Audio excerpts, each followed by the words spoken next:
मैं जब various company से बात करता हूँ तो 2-3 ऑब्जर्वेशन मुझे मिलते हैं। कुछ कंपनीज़ को लगता है कि उनके यहाँ जो उन्होंने एंटरप्राइज़ एआई को डिप्लॉय किया है, पर जब जब डिटेल में बात करें तो समझ में आता है कि हाँ, उन्होंने कुछ चैटबॉट यूज़ किया है। कुछ लोग उनके यहाँ कुछ एआई टूल से जो हैं वो डॉक्यूमेंट बना रहे हैं, पिक्चर बना रहे हैं, पीपीटी बना रहे हैं। तो आइसोलेटेड केसेस एक वो कैटेगरी है। दूसरी कैटेगरी होती है जहाँ पर उनका ये है कि हाँ, पीओसी के टाइम पे तो जो प्रूफ ऑफ कांसेप्ट के टाइम पे तो एआई काम कर रहा था, पर जब हम आगे जब जा रहे हैं तो काम नहीं कर रहा है। तो क्यों ऐसा होता है और क्यों AI in enterprise is not enterprise AI? क्यों पीओसी में चीज़ें सक्सेसफुल लगती हैं पर आगे स्केल करना प्रॉब्लम हो जाती है? क्या मिसिंग पॉइंट है यहाँ पर? तो इन चीज़ों के लिए ही मैंने ये एक वीडियो बनाया है जिसमें मैंने बताने की कोशिश की है कि AI in enterprise is not equal to enterprise AI और क्यों पीओसी में सक्सेस के बाद बाद में प्रोडक्शन में चीज़ें फेल होती हैं। क्या रियलिटी है प्रोडक्शन की? तो इन सबको समझने के लिए इस वीडियो को देखिए। इसमें मैंने पूरा ये सब बताया है। तो चलिए शुरू करते हैं। समझते हैं कि एआई इन एंटरप्राइज वो क्यों नहीं है इक्वल टू एंटरप्राइज एआई, और जो proof of concept POC actually में why that doesn't mean maturity, और क्यों जो मोस्ट एंटरप्राइज मिस्टेक कर देते हैं early AI success for long term capability, और वो सब एजम्पशन जो है प्रोडक्शन में ब्रेक होते हैं। क्या रीज़न है जिसमें हम देख रहे हैं कि एआई में सब लोग को पहले लगता है कि हाँ सक्सेस मिल गई और बाद में समझ में आता है कि नहीं नहीं प्रॉब्लम है। तो इसको ही मैंने यहाँ पर डिटेल में बताया है, तो समझते हैं। जो सबसे बड़ी अंडरस्टैंडिंग है ये समझना है कि आप कुछ एआई टूल्स यूज़ कर रहे हैं, दैट्स नॉट एंटरप्राइज एआई, और कुछ पायलट्स रन कर रहे हैं, again that does not mean institutional readiness. Enterprise AI is about governing decision not deploying model. आपने जो मॉडल रखे हैं वो तो करने ही हैं, पर उसके अराउंड गवर्नेंस क्या है, और गवर्नेंस से है क्या मतलब है वो भी मैं अभी यहाँ पर बताऊंगा। तो एआई कई बार जैसे होता है कि एआई इन एंटरप्राइज मतलब टूल्स हैं, टीम है, वो लोग कुछ एक्सपेरिमेंट कर रहे हैं, एक चैटबॉट है, एक मॉडल है जो कुछ एक रिकमेंडेशन सिस्टम कर रहा है, कुछ वो मेल की समरी बना रहा है, कोई उसे एक डॉक्यूमेंट प्रोड्यूस कर रहा है, कोई उसे चैटबॉट की तरह क्वेश्चन आंसर की तरह यूज़ कर रहा है। तो मैं बोलूँगी ये सब बड़े इंडिविजुअल स्पोरेडिक एक्सपेरिमेंट हो रहे हैं, जो हर टीम अपने अपने टाइप से जिसे जो समझ में आ रहा है, जो अच्छा लग रहा है उस हिसाब से यूज़ कर रहा है। तो मतलब किसी ने मेल बनवा ली, किसी ने डॉक्यूमेंट बनवा लिया, किसी ने पीपीटी बनवा ली, किसी ने कुछ और भी इसी टाइप की चीज़ें कर ली, और अच्छी पिक्चर बना ली इस टाइप से अपने डॉक्यूमेंट को कंप्लीट करने के लिए, या थोड़े बहुत और एक्सपेरिमेंट कर लिए, कोई एक चैट बॉट बना लिया जो क्वेश्चन आंसर और उसे क्वेश्चन बैंक सप्लाई कर दिया जो कि क्वेश्चन आंसर वो सब करता जा रहा है। तो that is what many times A I in enterprise happening, but that's not enterprise A I, क्योंकि एंटरप्राइज ए आई जो है वो decision accountability at scale, and we will go through that word again. पर decisions कैसे, who is accountable for, कहीं enterprise AI कुछ decision ले रहा है तो who which human is accountable, और may be the team who is accountable. तो ये ध्यान रखने का है कि टेक्नोलॉजी इज सिमिलर, और शायद कई बार यहीं पे सबसे बड़ी कन्फ्यूजन आती है, पर रेस्पॉन्सिबिलिटी इज नॉट। क्योंकि टेक्नोलॉजी सिमिलर है तो सबको लगता है कि हाँ यही तो इंटरप्राइज एआई है, इट्स नॉट सेम, क्योंकि रेस्पॉन्सिबिलिटी यहाँ पे डिफरेंट होती जाती है। मैनी टाइम्स मोस्ट एंटरप्राइजेस उनके पास क्या है, उनके पास disparate AI tool across the team है, और आइसोलेटेड पायलट रन हो रहे हैं across the business unit teams, और कई बार एक सेंट्रल डेटा साइंस और AI centre of excellence AI COE team भी होती है, और बहुत सारे डैशबोर्ड होंगे जो कि ट्रैक कर रहे होंगे कि मॉडल कितना एक्यूरेट है, 90%, 95%, एंड वन और द अदर टीम जो क्लेम कर रही है कि मेरा मॉडल ज़्यादा एक्यूरेट है और मैंने ये लेटेस्ट मॉडल डाला वो एक्यूरेट है। But that's not the point here, क्योंकि उनसे उन्हें क्या लगता है कि उन्हें लगता है कि स्केलेबल एआई कैपेबिलिटी उन्हें मिल गई है, कंट्रोल्ड एंटरप्राइज रिस्क मिल गया है, repeatable deployment pattern and arbitrary decision system, but actually it's not the case. कहीं हम proof of concept की बात करें तो वहाँ पर कंट्रोल डेटा सेट रहता है, क्योंकि आप एक कंट्रोल्ड इन्वायरमेंट में पीओसी करते हैं जिसमें लिमिटेड स्कोप एंड ड्यूरेशन रहता है, यूजर्स नोन रहते हैं, बोल सकते हैं बहुत कुछ प्रेडिक्टेबल बिहेवियर रहता है, कोई down stream legal financial reputational और या मतलब रेगुलेटरी ऑडिट रिलेटेड कोई और इम्पैक्ट नहीं है। आपने डिफाइन किया कि ये बाउंड्री है, ये हम काम करेंगे, ये नहीं करेंगे, इन चीज़ों के साथ करेंगे, इतने टाइम में करेंगे और ऐसे इन अजम्पशंस के साथ करेंगे और कोई शायद एच केस नहीं लेंगे, एक्सेप्शन केस नहीं लेंगे, तो पीओसी में ये चीज़ें सक्सेसफुल हो गई। तो मेरे ख्याल से पीओसी के लिए आपको एक टेक्निकल कैपेबिलिटी बता रही है, दैट्स ऑल, पर वो ओवरऑल एंटरप्राइज एआई के बारे में नहीं बता रही है। क्यों पीओसी हाइड कर रही है रियल रिस्क को? क्योंकि जो एज केसेस हुए, एक्सेप्शन केसेस, जो कि प्रोडक्शन में आपको बहुत सारे एक्सेप्शन केसेस मिलेंगे जहाँ डेटा ठीक नहीं है, कुछ और भी बाउंड्री केसेस होंगे। सिमिलरली कुछ उसमें पीओसी में आपका कुछ इंटरेक्शन नहीं हो रहा है विद द अदर सिस्टम्स और कोई लॉन्ग टर्म ड्रिफ्ट नहीं हो रही है, जो कि एआई में काफ़ी कॉमन चीज़ होती है। और sort of we can say there is no accountability, कहीं कुछ डिसीजन गलत भी हो गया तो मतलब पीओसी में वो जो ये हाइड कर रहा है रियल रिस्क को, पर प्रोडक्शन में ऐसा नहीं है, क्योंकि प्रोडक्शन में कि आपके पास messy incomplete delayed data, that's the reality. I can say in many enterprise that is the truth because of the siloed system, siloed department, siloed group, siloed policies, siloed technologies. तो उसके कारण वो somehow things are working, वो काम कैसे कर रही हैं और शायद किसी एक को पूरा नहीं पता होगा, some things are there in the system, कुछ डॉक्यूमेंट में कुछ लोग के दिमाग में कि अच्छा ऐसा होता है तो ऐसा करके हम काम कर देते हैं, मंथ एंड पे हम ये कर देते हैं, क्वार्टर एंड पे कर देते हैं, कुछ इस टाइप से रिक्वेस्ट आई तो ऐसे हैंडल कर लेते हैं। वो शायद हो सकता है डॉक्यूमेंट भी कहीं नहीं होगा या डॉक्यूमेंट होगा तो सिस्टम में नहीं होगा, तो that's why I am saying that is a messy incomplete delayed data. तो उस टाइप से वो जो डेटा भी है वो आपको फुल पिक्चर नहीं दे रहा है, क्योंकि if you can no take the superset of जो डेटा वहाँ पर है, जो सिस्टम वहाँ पर है, जो डॉक्यूमेंट हैं और वहाँ पे जो लोग काम कर रहे हैं उनके दिमाग में क्या है, वो सब मिलाकर आपको एक पूरी पिक्चर मिलती है। पर एआई तो भाई केवल एक सिस्टम और डेटा को देखेगा तो उसे नहीं समझ में आएगा। सिमिलरली अनप्रेडिक्टेबल ह्यूमन बिहेवियर होंगे, इंक्लूडिंग द इंटरनल जो स्टेक होल्डर है as well as external stakeholder, वो कैसे काम कर रहे हैं वो शायद कहीं पे भी डॉक्यूमेंट नहीं किया है। और यहाँ पर प्रोडक्शन में आपको स्केल करना है across the time, geography and system, और इसमें कॉन्फ्लिक्टिंग पॉलिसी और इंसेंटिव भी रहते हैं, क्योंकि एक ग्रुप की केपीआई जो शायद दूसरे ग्रुप से अलग होगी तो वो अपने केपीआई पे ध्यान दे रहा है, वो ओवरऑल कंपनी का ओवरऑल गोल क्या है शायद उससे कॉन्फ्लिक्टिंग हो रहा होगा, पर उसे अपने केपीआई पे ध्यान रखने का है। ऐसे बहुत सारे एग्जांपल हमें मिलते रहते हैं जिनकी पॉलिसीज और इंसेंटिव वो अलग तरीके से डिफाइन हुए हैं। और जैसे मैंने बोला scalability across time, geography, system उसे होना होता है।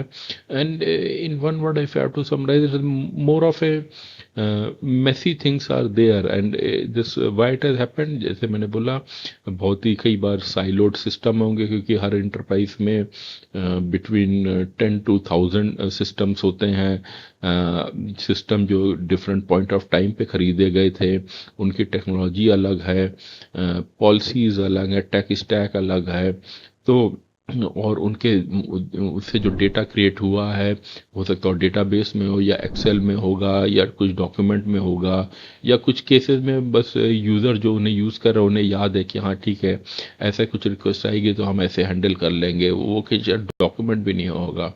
तो प्रोडक्शन चेंजेस एवरीथिंग। तो और यहाँ पे एक साइलेंट फेलियर पैटर्न हम देखते हैं, मतलब ऐसा नहीं है कि आपने एंटरप्राइज एआई लगाया और तुरंत फेल हो गया, काम करना बंद हो गया, नहीं, वो नहीं होगा। वो काम करता रहेगा धीमे धीमे धीमे, और एरर जो है एक्यूमुलेट होती जाएंगी over the period of time. Decision जो है प्रोपोगेट करेंगे विदाउट विजिबिलिटी, और रिस्क जो है कंपाउंड होता रहता है बिफोर डिटेक्शन, क्योंकि वो समहाउ काम करता रहेगा। पर हाँ, वो डाउन द लाइन आपको कुछ महीने बाद पता लगेगा अरे ये चीज़ें तो गड़बड़ वो कर रहा था। कई बार अभी बहुत सारे लोग एक्यूरेसी पे बहुत फोकस करते हैं कि हमारा मॉडल कितना एक्यूरेट है, 90%, 95%, but high model accuracy does not guarantee safe decision. Decision, क्योंकि एक्यूरेसी इग्नोर कर रही है बिजनेस कॉन्टेक्स्ट को और डाउन स्ट्रीम इम्पैक्ट को, और सिमिलरली अकाउंटेबिलिटी को भी वो इग्नोर कर रही है. Accuracy is important but that's not all, and many times higher accuracy will not give you, मतलब start mattering less, governance start mattering more. Correctness versus accountability, तो correctness है मतलब decision makes sense in the context, accountability है मतलब somebody own the outcome, क्योंकि जैसे मैंने बोला मैसी सिस्टम में as long as you are able to repeat and do the things, that's much more trustworthy than उस आपका मॉडल तो बहुत एक्यूरेट है पर उस मेसी सिस्टम में, जैसे बोला, जैसे बहुत सारे सिस्टम्स है, बहुत डिफरेंट टाइप का डेटा है, डिफरेंट टाइप की पॉलिसीज है, पर वहाँ काम नहीं करता, कुछ अलग ही रिजल्ट दे देता है. तो मोस्ट एआई सिस्टम जो है वो अभी भी ऑप्टिमाइज कर रहे हैं एक्यूरेसी के लिए, नॉट फॉर द ओनरशिप.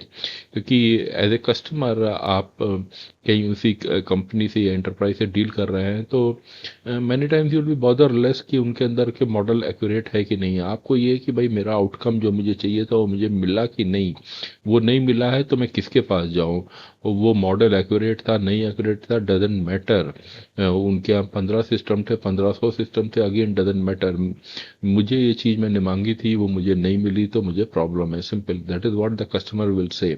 आपने एआई यूज़ किया है नहीं यूज़ किया है, एक्यूरेट मॉडल यूज़ किया है नहीं यूज़ किया है, तो as a customer doesn't matter. उसे होता है कि मुझे आउटकम चाहिए, मुझे एक ओनर चाहिए, कहीं कुछ प्रॉब्लम हुई तो मैं किसके पास जाऊं. अकाउंटेबिलिटी का जो गैप है कि who approve the AI decision law, who is responsible for bad outcome, who explain decision to bad decision to regulator और कस्टमर. और कई बार इंटरप्राइज इन चीज़ों को क्लियरली आंसर नहीं कर. टूल्स वर्सेस इंस्टीट्यूशन को भी मैं समझना होगा. टूल्स कैन बी रिप्लेस और अपग्रेडेड, बट जो इंस्टीट्यूशन होती है वो लॉन्ग टाइम पे चलती हैं और वो ट्रस्ट उस हिसाब से बनाती है क्योंकि वो एब्जॉर्व करती हैं risk, audit, regulatory thing, liability. तो enterprise AI must behave like a infrastructure. वो एक कोई टूल यहाँ पे हम नहीं कर रहे क्योंकि आप इंटरप्राइज और उनके जो कस्टमर्स होते हैं उन्हें डिसीजन चाहिए, आउटकम चाहिए, उन्हें एक ओनर चाहिए.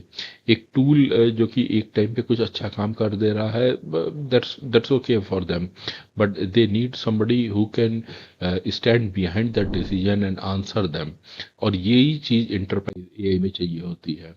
तो पर सेंट्रल टीम कहीं आपके पास एक एआई की सीओई टीम है जो सेंटर ऑफ एक्सेलेंट टीम है.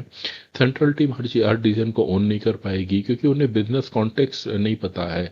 वो risk with the enterprise not with the team, and decision ownership वो फिर डिस्ट्रीब्यूट होनी होगी. जो हर बिजनेस टीम जो कि एआई को यूज कर रही है वो लोग को डिफेंड करने का है कि क्या आउटकम आया, क्यों आया, कैसे आया, क्या हमारी पॉलिसी थी, क्या गवर्नेंस सिस्टम था, कहीं कुछ प्रॉब्लम हुई है तो हम उसे कैसे सॉल्व करेंगे, कोई ये सब समझाने वाला होना चाहिए. तो सेंट्रल टीम वहां पर आर नॉट इनफ और डिसीजन ओनरशिप इज कई बार मिस हो जाती है. तो prediction exist without decision owner, तो मतलब वो काम नहीं करेगा. सिंपली ऑटोमेशन आप बढ़ाते जा रहे हैं विदाउट रेस्पॉन्सिबिलिटी, तो दैट्स क्रिएट अ व्हाट, मतलब if I can say it's create a friction and problem. क्योंकि चीज़ें ऑटोमेट हो जाए जा रही हैं पर किसी को समझ में आ रहा है क्यों हो रहा है, कैसे हो रहा है, कौन रेस्पॉन्सिबिलिटी है, और उससे सिस्टमेटिक एंटरप्राइज रिस्क आता जाता है. गवर्नेंस यहाँ पर जो हम बोलते हैं that's not a bureaucracy. Governance define कर रहा है what AI is allowed to decide. AI क्या क्या काम कर सकता है, कब एस्केलेशन करना है, कहाँ पे उसके डिसीजन को ओवरराइड करना है, कहीं ड्रिफ्ट हो रहा है. ड्रिफ्ट का मतलब ये है कि आपने एक एआई मॉडल डाला था, वो उस वक्त तो ठीक काम कर रहा था पर आपकी पॉलिसी चेंज होती गई, डेटा चेंज होता गया, कई और भी चीज़ों का वो होता गया, तो वो ड्रिफ्ट करने लगता है. उसका जो आउटकम आता है वो ड्रिफ्ट करने लगता है. मतलब जो डे वन पे जिस हिसाब से दे रहा था पर उसके सराउंडिंग का जो कॉन्टेक्स्ट, जो डेटा, पॉलिसीज, रेगुलेशन, वो चीज़ें चेंज हो गई हैं पर किसी ने उस मॉडल को जाकर अपडेट नहीं किया है. तो वो मॉडल डे वन के हिसाब से ही डिसीजन दे रहा है, तो उस हिसाब से ड्रिफ्ट होता रहा है. तो कंट्रोल किसी को चाहिए जो कंट्रोल करे ड्रिफ्ट को और मिसयूज को. Similarly enable safe speed at scale, क्योंकि बहुत तेजी से आप कर रहे हैं, स्केल कर रहे हैं everybody want to scale, but again you are responsible to the outcomes. किसी को कस्टमर को जवाब देना होगा कि ऐसा क्यों हुआ था, क्या हुआ था, क्योंकि कस्टमर जो है वो आपके आउटकम के लिए पैसा देता है। इंटरप्राइज एआई मैच्योरिटी टेस्ट कहीं मैं बोलूँ तो इस हिसाब से कि एआई सिस्टम फेल्स टुमारो, तो क्या आपको मालूम है कि मतलब किसको इंटरवीन करना है, किसको उसमें घुसने का है, do you know how decision are reverse, कैसे डिसीजन रिवर्स होंगे, क्या हो भी सकते हैं कि नहीं, और who answers externally, external world में कस्टमर को कौन आंसर करेगा। तो ये चीज़ें हैं, the judgment, the accountability, the governance, ये चीज़ें हमेशा ही एक ह्यूमन चाहिए होगा वहाँ पर, ए ह्यूमन और team of human we can say, ये मतलब वो इंसान की ज़रूरत वहाँ पे होती रहेगी। एआई काम करेगा, good tool, good accuracy, all this is fine, but somebody should be there जो कि कस्टमर को एक्सप्लेन कर पाए क्या हुआ, कैसे हुआ, कब हुआ, हमारी क्या पॉलिसीज थी और आगे कैसा हो सकता है, वो सब बताने के लिए एक वो आप चीज़ें आउटसोर्स नहीं कर सकते। और यही एआई मैच्योरिटी टेस्ट है, क्योंकि कोई बताने वाला चाहिए कि डिसीजन को कैसे रिवर्स किया सकता है, आंसर जो है कौन आंसर करेगा, क्यों स्केलिंग जो है वो थिंग्स वर्क कर सकते हैं, क्योंकि मोर यूजर क्रिएट मोर डिपेंडेंसीज, मोर ऑटोमेशन क्रिएट जो blast radius, in the sense the things which can be impacted by the AI. अभी आप वो ज़्यादा चीज़ों पे डिसीजन लेने लग रहा है, पर कहीं आपने डिफाइन नहीं किया है कि क्या वो वहाँ पे डिसीजन ले भी सकता है कि नहीं, कहीं वहाँ पे कुछ एज केसेस आ रहे हैं तो क्या उसे ह्यूमन को इन्वॉल्व करना है कि नहीं करने का है, कितनी चीज़ों पे वो डिसीजन ले सकता है, कितनी पे नहीं लेना चाहिए। तो आप blast radius, that's what like you know, कि कहाँ तक आप उसे इसको देंगे। और more decision increase liability and exposure immaturity, कहीं आपको बहुत जल्दी सक्सेस मिलती है तो मे बी आप you have to think hard and see कि वो क्यों, क्या आपने प्रॉपर गवर्नेंस रखा, क्या आपने प्रॉपर अकाउंटेबिलिटी रखी, क्या आपने डिसीजन ओनर लाए who take the bottom line responsibility कि हाँ we will make sure that it works as per the customer need. कहीं वो नहीं है तो थिंग्स वर्स होती जाएंगी। तो क्यों by enterprise AI really start, मतलब क्योंकि POC answers can be build it, मतलब वो बस वो टेक्निकल फिजिबिलिटी, पर एंटरप्राइज एआई आंसर करता है should we allow even this, क्योंकि हाँ we can build it that's fine, but down the line उसे कौन देखने वाला है कि कुछ गड़बड़ हुआ तो कौन उसे सही करेगा, कैसे सही, क्या हम कर भी पाएंगे, क्या हम रिवर्स कर भी पाएंगे कि नहीं कर पाएंगे, कस्टमर को क्या जवाब देंगे, अंडर व्हाट कंडीशन वे हम उसे अलाउ करेंगे ऑटोनोमस वे में, इंडिपेंडेंट वे में रन होने का, क्या सेफ गार्ड मैकेनिज्म है, क्या हमारे गार्ड रेल हैं कि इसके बियॉन्ड ये नहीं कर सकता है, इतना ही करना चाहिए, इसका ऐसा आंसर हमें करने का है। तो real definition of enterprise AI है, enterprise AI is not better model, it is the govern auditable decision making, जो कि डिजाइन होता है for the long term operation, और वो रेजिलियंट होता है to failure, drift and regulation.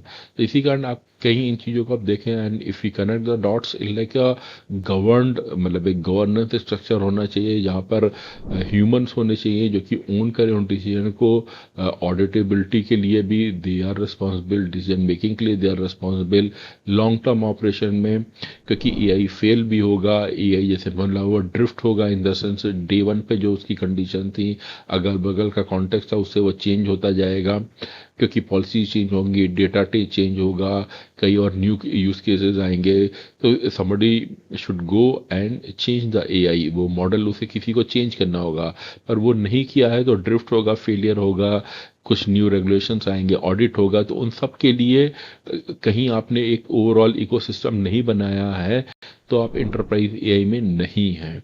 तो these are the things which are required for you to be in enterprise AI. तो फाइनली मैं बोलूँगा पीओसी जो है प्रूव करता है only the feasibility not maturity, and enterprise AI maturity is measured by the responsibility.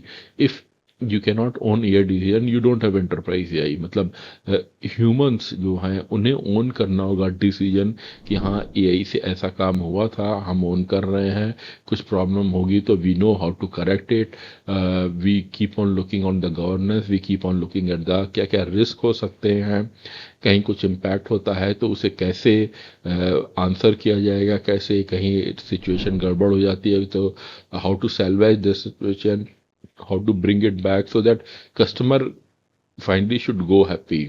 क्योंकि ध्यान रखिए अभी with A I, agentic A I, they will, the agents will take decision, but agents are not answerable to anybody. Humans are answerable to other their customers. तो कहीं आप उन decision को own नहीं कर सकते। If you can not answer then आपके पास एंटरप्राइज एआई नहीं है। तो that is the crux point.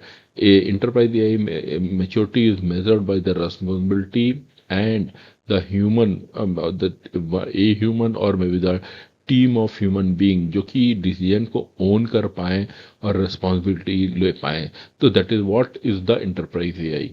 क्या होगा कि एंटरप्राइज एआई क्या है, इसके बारे में और जानना है तो आप मेरे वेबसाइट www.rakhinsingh.com पे भी पढ़ सकते हैं, और मैंने इस पे और भी वीडियो बनाए हुए हैं जो आपको इस चैनल पे मिलेंगे। कमेंट सेक्शन में बताइए आप किस और टॉपिक पे एंटरप्राइज एआई से रिलेटेड चाहते हैं जिस पे मैं वीडियो बनाऊं, और ये एपिसोड अच्छा लगा तो इसे लाइक कीजिए, शेयर कीजिए और मेरे चैनल को सब्सक्राइब कीजिए।